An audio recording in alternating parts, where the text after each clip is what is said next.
Welcome to the Banker Lamp. Please enjoy the video. You start by preparing both the phone and the PC so you can act immediately.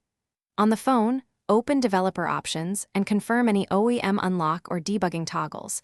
This primes ADB. On the PC, install Android SDK platform tools, then verify a DB runs from a terminal. Connect with a reliable USB cable and set the phone to File Transfer or PTP. This ensures the host sees MTP and ADB endpoints.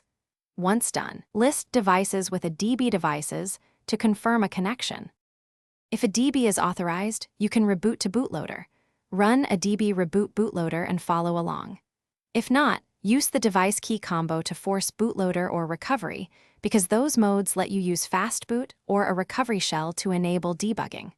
Once in recovery like TWRP, you can enable ADB in its settings or mount /system to edit build. Prop. If using fastboot commands, be careful.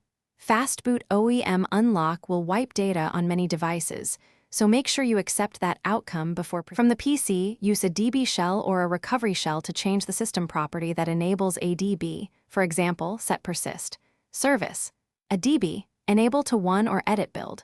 Prop to add persist. Sys, USB, config equals MTP a DB, then restart abt with set prop service.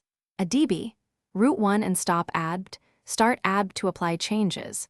Make sure to remount system read / right before editing and restore permissions afterward. If the device refuses connections, try different USB ports, reinstall